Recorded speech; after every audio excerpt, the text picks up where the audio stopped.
नमस्कार दर्शकों, face to face कार्यक्रम में आप सभी का हार्दिक स्वागत है। आज बात उस बदलाव की जो हमारे देश की अर्थव्यवस्था को नई दिशा दे रहा है। जी हाँ, हम बात कर रहे हैं जीएसटी 2.0 की। अब सवाल ये है कि इससे हमारे पर्यटन क्षेत्र में क्या बदलाव आएगा, हमारे द्वीप समूह के पर्यटन में क्या बदलाव आएगा। क्या सैलानियों को अधिक सुविधाएं मिलेगी, स्थानीय कारोबार और बढ़ेगा।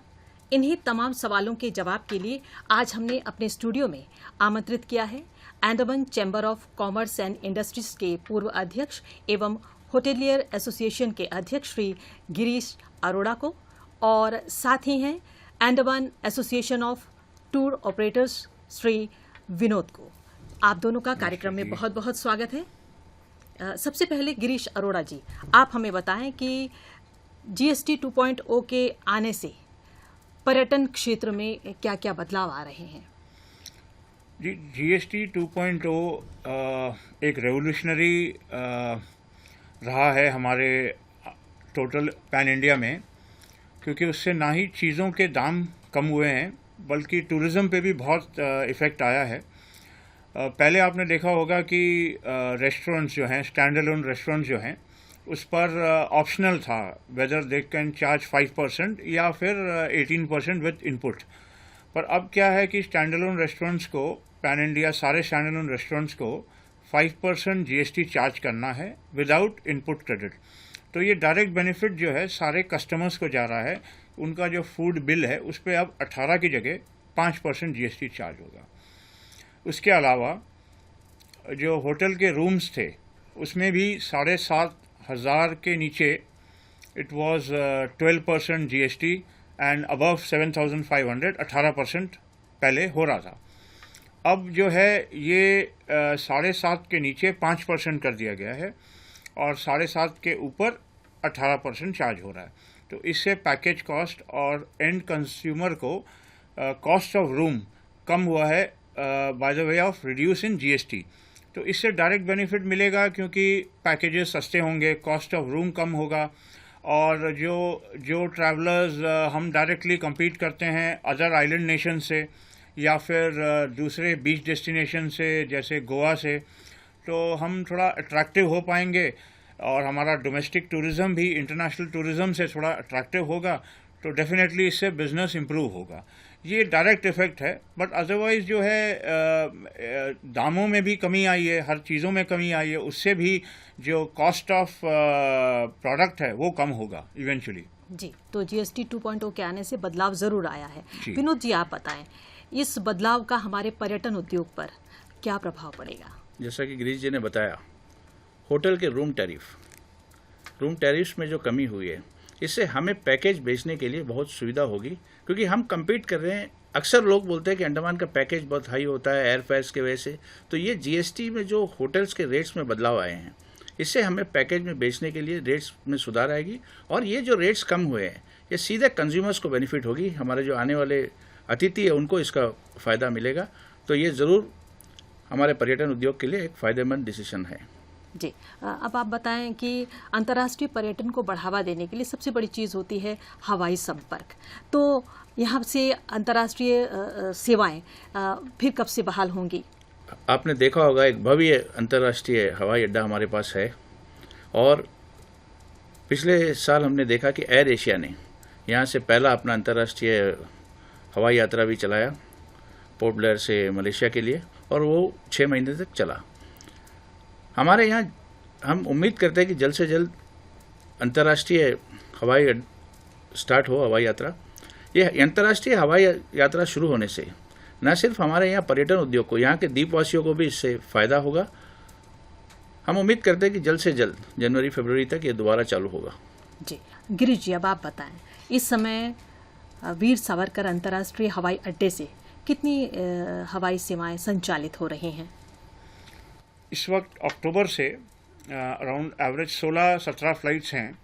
किसी दिन 16 है, किसी दिन 17 है। Average per day flight arrivals जो हमारे एयरपोर्ट पे आ रही हैं, पर ये संख्या आज भी जो प्री कोविड लेवल्स हैं, जब कोविड से पहले 18 एंड 19 में इनिशियल 2-3 महीने 19 के, हमारे पास करीब 24 फ्लाइटें आ रही थी पर डे। जी। तो ये नंबर्स डेफिनेटली आज भी कम हैं। हम उम्मीद कर रहे हैं कि डिमांड जैसे इंक्रीज़ होगा, डिमांड मतलब जब लोग पोर्ट ब्लेयर के सर्चेस बढ़ेंगे और लोग पोर्ट ब्लेयर आने के लिए डेस्टिनेशन ढूंढेंगे, टिकट सर्च करेंगे, तो डिमांड से ही आजकल एयरक्राफ्ट्स का फ्रीक्वेंसी बढ़ता है। तो हम उम्मीद कर रहे हैं कि आने वाले, अभी हम सीज़न के स्टार्टिंग में हैं, तो वेरी होपफुल कि दिसंबर जनवरी तक हम 24-25 फ्लाइट पर डे की संख्या को हम अचीव कर पाएंगे। क्योंकि क्या है कि हमारा जो इंफ्रास्ट्रक्चर बना हुआ है इस आइलैंड्स में, ये ऑलरेडी 25-30 फ्लाइट पर डे को केटर कर सकता है। तो अगर फ्लाइटें कम होती हैं तो डेफिनेटली टूरिज़्म इंडस्ट्री पे थोड़ा स्ट्रेस होता है, क्योंकि ऑक्यूपेंसीज लो होते हैं और टूरिस्ट के संख्या कम होने की वजह से फिर बाकी अलाइड एक्टिविटीज़ पे भी प्रेशर रहता है। जी, जैसा कि आपने कहा कि सीज़न की शुरुआत है, तो अगर हम पहले की तुलना करें, चूँकि अभी अक्टूबर का महीना चल रहा है, तो क्या सैलानियों में, उनकी संख्या में, सैलानियों की संख्या में बढ़ोतरी हुई है? देखिए, टूरिज़्म आजकल क्योंकि मार्केट बहुत AI ड्रिवन है और मार्केट में बहुत सारे प्रोडक्ट्स हैं और फिंगर टिप्स में इंफॉर्मेशन है, तो लोगों को कोई डेस्टिनेशन चूज़ करना हो या कोई फ़्लाइट टिकट बुक करना हो बहुत कन्वीनियंट है। तो आज आप compete कर रहे हो नॉट ओनली इंडियन डेस्टिनेशन से, बट कि जो नेबरिंग फॉरेन डेस्टिनेशंस हैं उनके साथ हमारा बहुत स्टिफ कंपटीशन है। तो आपका प्रोडक्ट, आपका प्राइसिंग उससे बेटर होना बहुत ज़रूरी है, नहीं तो आप बेच नहीं पाओगे। हमारा डायरेक्ट कंपटीशन थाईलैंड से है, मलेशिया से है, सिंगापुर से है, श्रीलंका से है, मालदीव से है, मॉरिशस से है। ये सारे डेस्टिनेशन बहुत अट्रैक्टिव हैं और इनसे compete करने के लिए हमारे पास में प्रोडक्ट्स एट पार या उससे बेटर होना बहुत ज़रूरी है। आप देखेंगे 2018 में टोटल पैसेंजर अराइवल्स करीब 8,95,000 पैसेंजर अराइवल्स हुए थे इस एयरपोर्ट में, एंड लास्ट ईयर करीब 7,91,000 पैसेंजर अराइवल्स हुए थे। तो हम आज भी अगर हम 18 और लास्ट ईयर को कंपेयर करें तो 97,000 पैसेंजर साल में हमारे कम आए हैं। तो वो डायरेक्ट इम्पैक्ट, अगर पैसेंजर कम है तो टूरिस्ट कम है। तो हमारा जो रफ कैलकुलेशन है उससे हम आज भी प्री कोविड लेवल्स पहुंच नहीं पाए हैं। इसलिए आप देखेंगे कि टूरिज़्म इंडस्ट्री थोड़ा स्ट्रेसफुल पोजीशन में है, बट हम उम्मीद रखते हैं जो मेजर्स लिए जा रहे हैं, आज एडमिनिस्ट्रेशन जो प्रोएक्टिव मेजर्स ले रहा है वो इसीलिए ले रहा है कि हम वापस रिवाइव कर पाएँ और वो नंबर्स को क्रॉस कर पाए। और हमारा जो एक बेंचमार्क है कि हम कोशिश कर रहे थे कि 10 लाख टूरिस्ट पहुँचें। प्री कोविड हम कोशिश कर रहे थे कि भाई 10 लाख की संख्या पहुँचे, वो हम उम्मीद कर रहे हैं कि आने वाले 2-3 साल में हमको 10 लाख वो मैजिक नंबर टच करना है। जी, इस साल इस जो सीज़न चल रहा है इसमें पर्यटन विभाग ने एक बहुत बढ़िया तोहफा दिया है हमारे सैलानियों को, बैरन द्वीप को खोलकर। तो विनोद जी, आप बताएं, क्या बैरन द्वीप का सैलानियों के लिए खोला जाना पर्यटन को नई उड़ान देगा? मैं मानता हूँ, मैं इसको एक वेलकम स्टेप मानता हूँ, क्योंकि काफ़ी लोग इसको देखना चाहते हैं, काफ़ी लोग पहले भी ये चल रहा था, तो मैं इसको एक वेलकम स्टेप मानता हूँ। और मैं आशा करता हूँ कि एक रेगुलर बेसिस में ये चले, ताकि हम दिसंबर, नवंबर, जनवरी का पैकेज में इसको बेच सके, और मैं इसको एक वेलकम स्टेप भी मानता हूँ। तो भविष्य में और कौन कौन से द्वीपों को खोले जाने का प्रयास चल रहा है? अभी जो प्रशासन का टूरिज्म डिपार्टमेंट है, ये टूरिज्म को बढ़ावा देने के लिए कुछ बहुत से ऐसी चीज़ें को ला रहा है, अंडमान में नई चीज़ें को इंट्रोड्यूस कर रहा है। जैसे कि आप देख रहे होंगे astro tourism policy, scuba dive policy, caravan आया हुआ है, और गेम फिशिंग, बर्ड वॉचिंग, और कुछ नए डेस्टिनेशंस को भी खोलने की बात चल रही है।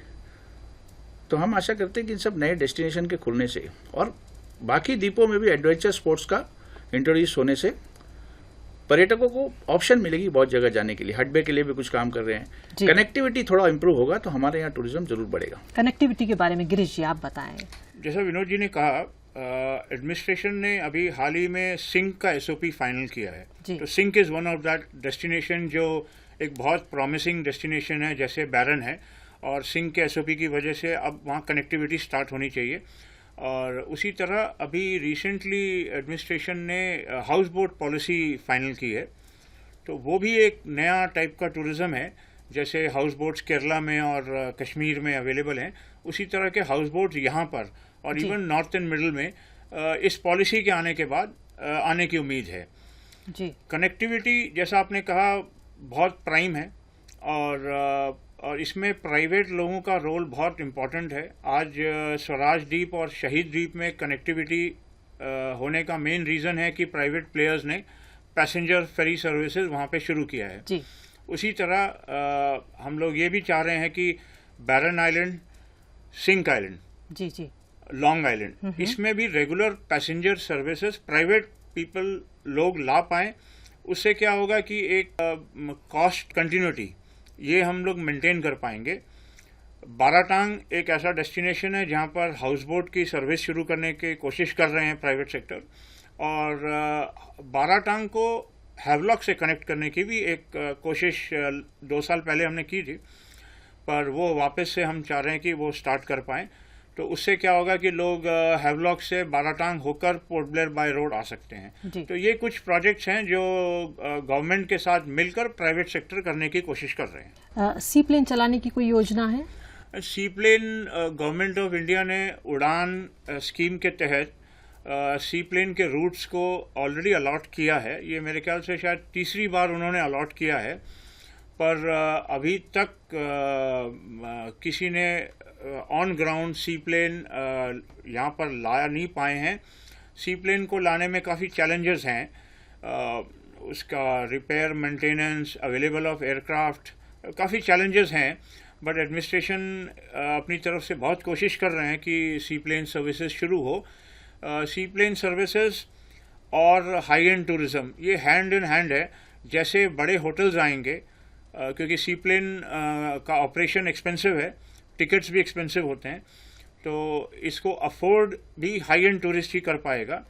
तो हाई एंड होटल्स के आने के बाद हाई एंड कस्टमर्स जब आएंगे तो वही ये सर्विस को अफोर्ड कर पाएंगे। तो ये एक चिकन एंड एग स्टोरी है।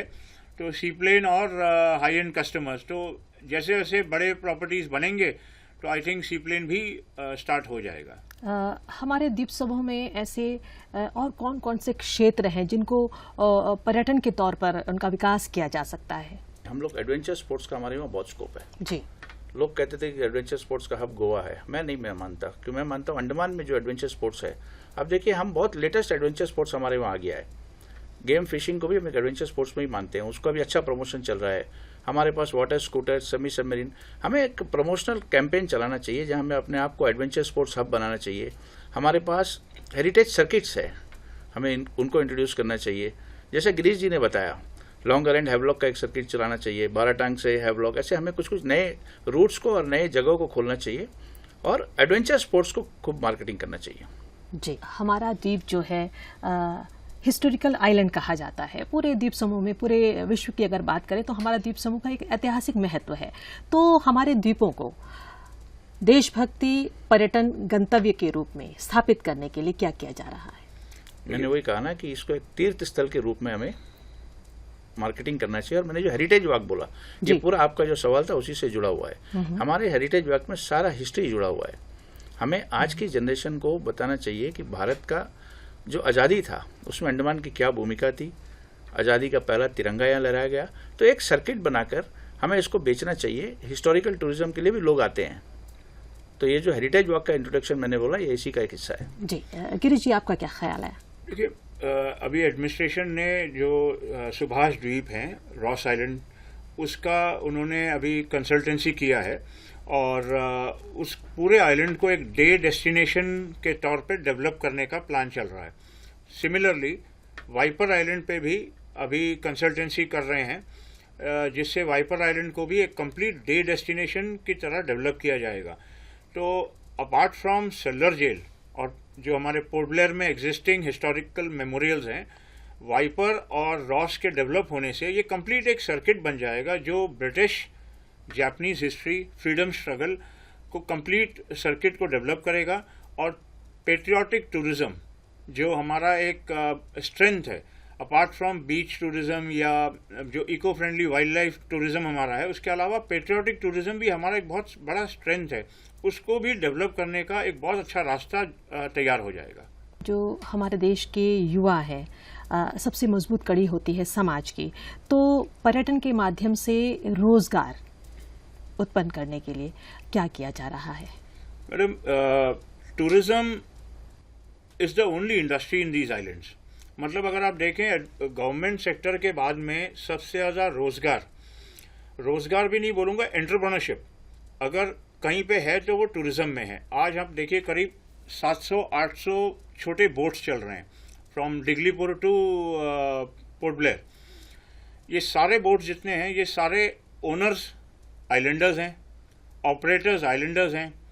स्कूबा डाइव सेंटर्स आप देखिए, या एडवेंचर वाटर स्पोर्ट्स देखिए, या गाइड्स, या गाड़ियाँ, या टू व्हीलर रेंटल, आप किसी भी तरह की एक्टिविटी देखिए। इवन आप रिसोर्ट्स देखिए तो 80% hotel, resort, restaurants owned by Islanders है। तो ये एक एंटरप्रेन्योरशिप की अपॉर्चुनिटी टूरिज्म इंडस्ट्री ने उनको दी है।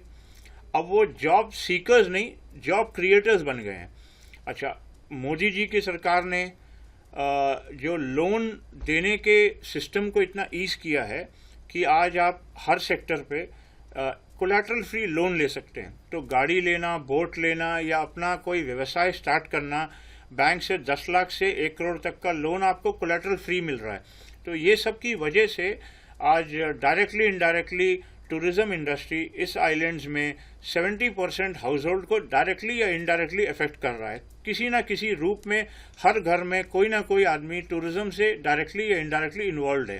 तो ये डायरेक्ट आपको एग्जाम्पल है कि टूरिज्म कैसे अंडमान के लोगों में, अंडमान के बच्चों में नए अपॉर्चुनिटीज क्रिएट कर रहा है। जी, विनोद जी, हमारे युवाओं का रिस्पांस कैसा है पर्यटन को लेकर यहाँ पर? युवाओं का रिस्पांस बहुत अच्छा है। आप देखिए, बाराटांग से लेकर डिगलीपुर तक सारे आपको यंग लड़के दिखेंगे जिन्होंने बोट लिया हुआ है, गाड़ी लिया हुआ है, होम स्टेस है। अभी जैसे गिरीश जी ने बताया स्कूबा, पहले स्कूबा में हमारे यहाँ के लोग दिखते नहीं थे। अभी आप देखिए, स्कूबा ऑपरेटर से लेके, गाइड से लेके, डाइव इंस्ट्रक्टर सब हमारे यहाँ के युवा है। यहाँ की युवा पीढ़ी धीरे धीरे पर्यटन की ओर अपनी जिम्मेदारी को समझती है और जुड़ना, यहाँ के लोग जुड़ना शुरू हो गए अभी। जी जी, कई बार देखा जाता है कि यहाँ के इतिहास के बारे में यहाँ के लोगों को उतनी जानकारी नहीं होती है। अगर ऐसा होता तो हमारे यहाँ टूरिस्ट गाइड की संख्या काफ़ी होती। तो ऐसे में बच्चों को यहाँ के इतिहास के बारे में और उनको जानना चाहिए, इसके लिए क्या किया जा सकता है? इसके लिए अभी मैं आपसे सहमत हूँ, सेलुलर जेल में भी आप जाइए तो गाइडों की कमी है। इसका संज्ञान पर्यटन विभाग ने लिया। पिछले 6 महीनों में उन्होंने 3 बार ट्रेनिंग करवाया टूरिस्ट गाइड का। तो लगभग 35 बच्चे उसमें सेलेक्ट हुए हैं। मेरे ख्याल से आज या कल वो जुड़ रहे हैं सेलुलर जेल से। उसके साथ IITTM उड़ीसा और IITTM भुवनेश्वर के साथ मिलकर एक 100 लोगों का टूरिस्ट गाइड का अभी को कोर्स चल रहा है। एस्ट्रो टूरिज्म गाइड के लिए अभी पिछला 10 दिन से गाइड कोर्स चल रहा है। तो जितने भी टूरिज्म हमारे ऐतिहासिक जगह है, रॉस आइलैंड के लिए अलग से चल रहा है। तो इस विषय में पर्यटन विभाग काम कर रहा है और यहाँ के लोग, सबसे बड़ी बात है 100 से ज़्यादा लोग ट्रेनिंग कर रहे हैं। तो यही दिखाता है कि यहाँ की युवा पीढ़ी यहाँ के इतिहास से जुड़ना चाहता है। जी, गिरीश जी, किन प्रोजेक्ट्स पे इस समय काम चल रहा है? अभी टेंडर्स हुए थे जो नील आइलैंड, एविस आइलैंड नॉर्थ में जी, और Ross and Smith island north Diglipur के पास, इन सब आइलैंड्स का टेंडर, इवन मेगापोर्ट नेस्ट का, इन सब आइलैंड्स का भी टेंडर हुआ था और काफ़ी अच्छा रिस्पांस आया है। कई लोगों ने इस टेंडर में पार्टिसिपेट किया था। तो होपफुली आने वाले 2-3 हफ्तों में वो टेंडर्स खुल जाएंगे और उम्मीद करते हैं कि बड़े ब्रांड्स इन आइलैंड्स को सक्सेसफुली डेवलप कर पाएंगे। जैसे ताज ने हैवलॉक में गवर्नमेंट लैंड पे टेंडर पे पार्टिसिपेट किया था। तो ये 4-5 द्वीप हैं जो इनिशियली आए हैं। इसके बाद और भी प्रोजेक्ट्स हैं एडमिनिस्ट्रेशन के पास में जो इन प्रोजेक्ट्स के सक्सेसफुल डिप्लॉयमेंट के बाद में उनके भी टेंडर्स होंगे। किन क्षेत्रों में और सुधार की आवश्यकता है ताकि हमारा पर्यटन और फले फूले? सबसे बड़ा सुधार हमको चाहिए होगा वेस्ट मैनेजमेंट में, क्योंकि हमारे अपने चैलेंजेस हैं। जियोग्राफिकली हम बहुत रिमोट हैं और वेस्ट मैनेजमेंट एक बहुत क्रिटिकल इशू रहा है। जबकि हमारे एडमिनिस्ट्रेशन ने बहुत प्रोएक्टिव स्टेप्स लिए हैं। हमने सिंगल यूज़ प्लास्टिक बैन किया है, हमने 2 लीटर के नीचे पीईटी बॉटल्स बैन किए हैं। उससे जो मेजर लोड है वेस्ट का वो कम हुआ है, बट फिर भी solid waste and wet waste management, इसमें हमको और टेक्नोलॉजी की ज़रूरत है, क्योंकि हम बहुत रिमोट हैं, अलग अलग द्वीप में, सब जगह में, स्पेशली जहाँ पे टूरिज्म है वहाँ पे वेस्ट जनरेट हो रहा है। तो उसका collection, packing, transportation two port Blair, and उसके बाद इसको सिर्फ पोर्ट ब्लेयर नहीं, इसको मेनलैंड इंडिया भेजना पड़ता है, चेन्नई भेजना पड़ता है, जहाँ पे इसका प्रॉपर साइंटिफिक डिस्पोजल होता है, क्योंकि यहाँ स्क्रैप जो जनरेट होता है उसका कंज्यूम करने के लिए उसको रेस्ट ऑफ इंडिया भेजना पड़ता है। तो एक बहुत चैलेंजिंग पोजीशन है, क्योंकि इतना रेमुनरेटिव नहीं है कि यहाँ से फ्रेट पे करके चेन्नई पहुँचा के आप इसको मतलब जो ले जाएगा उसको उसकी वैल्यू मिल जाएगी, वो पॉसिबल नहीं है। तो इसलिए एडमिनिस्ट्रेशन का कुछ सपोर्ट लग चाहिए होगा, ताकि हम सारा वेस्ट जो है साइंटिफिकली डिस्पोज कर पाएँ। ये मेरे ख्याल से एक मेजर चैलेंज है, क्योंकि इकोलॉजिकली इतना ब्यूटीफुल और फ्रेजाइल आइलैंड्स हैं, ये तभी चल पाएगा जब इसकी खूबसूरती हम बरकरार रख पाएंगे। जी विनोद जी, पर्यटन के प्रचार प्रसार में स्टेक होल्डर्स, उनका कितना बड़ा योगदान?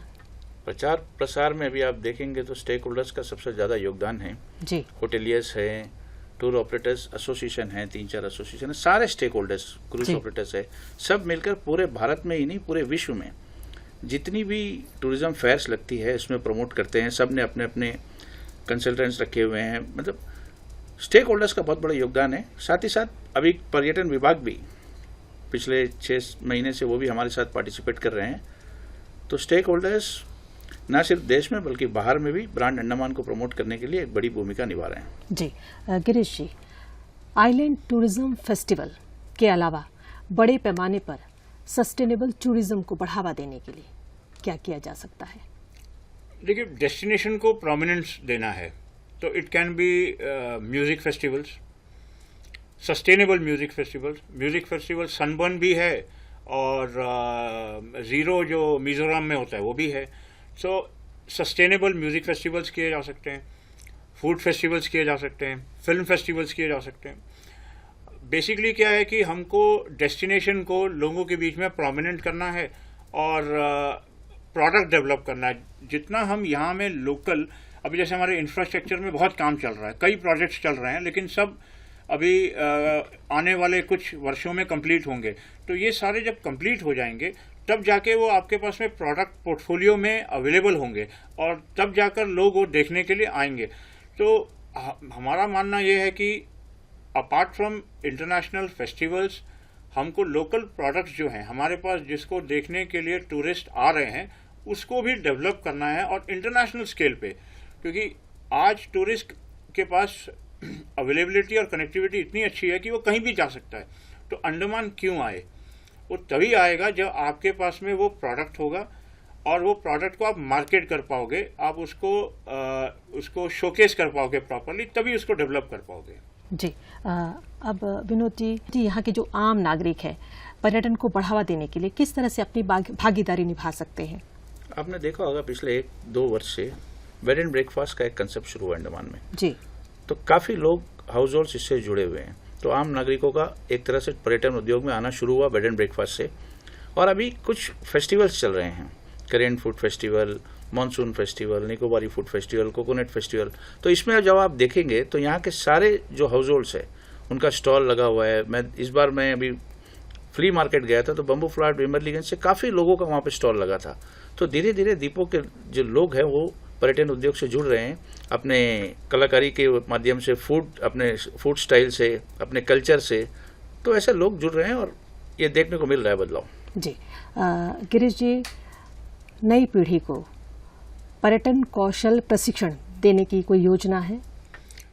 देखिए, गवर्नमेंट के तो ऑलरेडी ITI में और कई स्कीम्स हैं स्किल डेवलपमेंट के लिए, बट हम लोग भी अपने एसोसिएशन की तरफ से जो फ्रंटलाइन वर्कर्स हैं, जो इमीडिएटली टूरिस्ट से इंटरेक्ट करते हैं, वेदर दे आर ड्राइवर्स और फ्रंट ऑफिस स्टाफ या हाउस कीपिंग के स्टाफ है, जिनका डायरेक्ट इमीडिएट गेस्ट के साथ में इंटरेक्शन होता है, तो उनके जो बिहेवियरल चेंजेस हैं, उनके एटीट्यूड, पर्सनैलिटी, इसकी ट्रेनिंग हम करा रहे हैं, रेगुलरली करा रहे हैं। और फैकल्टी को हम बाहर से मंगाते हैं और एसोसिएशन से जितने भी होटल्स हैं उनके स्टाफ को लेकर, इवन ड्राइवर्स को और जो टूरिस्ट बोट ऑपरेटर्स हैं उनको लेकर हम रेगुलरली ट्रेनिंग करा रहे हैं, क्रैश कोर्सेज करा रहे हैं, ताकि उनका जो एटलीस्ट उनके जो बिहेवियर्स हैं टूरिस्ट के साथ में वो फ्रेंडली हो। वैसे भी देखेंगे अंडमान के जो लोग हैं, जो हमारी पूरी जो अंडमान निकोबार के लोग हैं वो बहुत टूरिस्ट फ्रेंडली है। एक हमारा बड़ा एडवांटेज है कि ऑल आर हिंदी स्पीकिंग, तो वो एक बहुत एडेड एडवांटेज हो जाता है कि कंफर्टेबल है, क्राइम रेट नहीं है। तो दीज आर ऑल एडवांटेज एक टूरिस्ट डेस्टिनेशन को जो आगे प्रमोट करते हैं। तो उसके बाद ये जो स्किल डेवलपमेंट जो हम करा रहे हैं और एडमिनिस्ट्रेशन करा रहा है, ITI करा रहा है, ये डीब्रेड करा रहा है, इससे क्या होता है कि प्रोफेशनलिज्म आ जाता है लोगों में और they know how to handle a guest. और मतलब जो क्या अतिथि देवो भव, तो उसमें आपका जो एटीट्यूड है वो हमेशा वेलकमिंग होना चाहिए। तो ये चीज़ें स्वाभाविक भी है, इंडियंस में, भारतीय नागरिक में स्वाभाविक है, हर घर में होता ही है। उसको थोड़ा सा डेवलप करने की ज़रूरत पड़ती है, जो हम लोग कर रहे हैं, पर इसमें और बहुत काम करने की ज़रूरत है। ऐसा नहीं है कि जो हम कर रहे हैं वो इनफ है, इसमें हमको और इंटरनेशनल लेवल के ट्रेनिंग्स में भी बाहर के कुछ कॉलेजेस के साथ में टाई अप करके यहाँ में स्किल डेवलपमेंट के और कोर्सेज कराने की ज़रूरत है, जिससे हम यहाँ के लोग बच्चों को वो एक्सपोजर दे सकें कि वो यहाँ में सिर्फ इससे ट्रेनिंग लेके जॉब भी कर पाएँ और एंटरप्रेन्योरशिप भी कर पाएँ। जी, अंत में विनोद जी, आपकी हमारे सैलानियों से मुलाकात भी ज़रूर होती होगी। हमारे सैलानी कितने संतुष्ट हैं? हमारे सैलानी यहाँ से बहुत संतुष्ट है। यहाँ की साफ़ सफाई, यहाँ की वर्जिन बीचेस, उनको यहाँ की खूबसूरती बहुत भाती है। बट कुछ हमें, जैसे गिरीश जी ने बताया, हमें अभी कुछ काम करना है। हमें अभी इंटरेंट्स में भी कुछ अवेयरनेस प्रोग्राम चलाने हैं। सैलानियों का जहाँ तक सवाल है वो यहाँ की खूबसूरती से और यहाँ की जो हमारी बीचेस है उनसे बहुत खुश है, और यहाँ के जो ड्राइवर्स है, यहाँ के पर्यटन उद्योग से जो जुड़े हुए लोग हैं उनके व्यवहार से वो बहुत खुश है। चलिए, बहुत अच्छी बात है। गिरीश जी, इस समय जो टूरिस्ट सीजन हमारा चल रहा है, क्या अपेक्षाएं हैं आपकी? देखिए, जैसा मैंने बताया, मैक्सिमम पॉपुलेशन टूरिस्ट पर डिपेंडेंट है, और अगर टूरिस्ट सीज़न थोड़ा सा भी ख़राब हो तो डायरेक्ट इम्पैक्ट इकोनॉमी पे आ जाता है। तो हम तो ये उम्मीद करते हैं कि ये टूरिज़्म फ्लरिश हो, हम 10 लाख की संख्या जल्द ही 2-3 सालों में प्राप्त करें, और ये सीज़न सारे इंडस्ट्री के लिए, सारे इंडस्ट्री से जुड़े हुए लोगों के लिए अच्छा हो।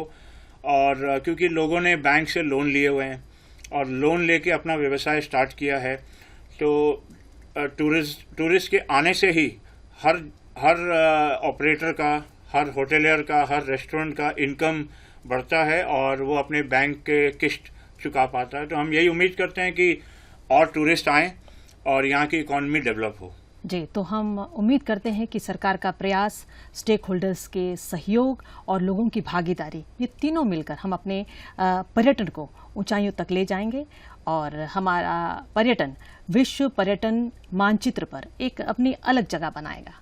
आप दोनों आज कार्यक्रम में आए, समय दिया आपने, बहुत बहुत धन्यवाद। धन्यवाद। तो दर्शकों, फेस टू फेस कार्यक्रम के अगले अंक में आपसे फिर हमारी मुलाकात होगी। तब तक के लिए नमस्कार।